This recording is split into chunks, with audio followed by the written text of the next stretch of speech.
আসসালামু আলাইকুম। এই যে প্রিয় দর্শক, দেখেন চালটা দেখেন, একেবারে অরিজিনাল দেশি চাল জোগাড় করছে।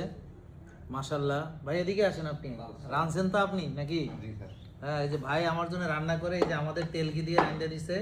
এটা কি দিছেন সবজিতে? ভেজিটেবল আপনার ওই পেঁপে, পেঁপে, পেঁপে গাজর, আর হলো এটা দেশি ডিম, দেশি ডিম, দেশি মুরগি, আর সালাদ। সালাদ।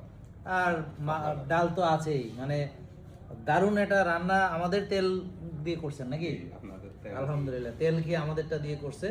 এবং এই যে ভাতটা, মানে এটা পাওয়া একটু মুশকিল, কিন্তু খাওয়াতে অনেক মজা, রাঁধতে অনেক সময় লাগে নাকি? হ্যাঁ, অনেক সময় লাগে স্যার। তো প্রিয় দর্শক দেখেন, আমরা যেখানেই যাই চেষ্টা করি যে অন্তত একটা দেশি খাবারগুলো খাইতে, এবং ভালো তেল ঘি দিয়ে রান্না।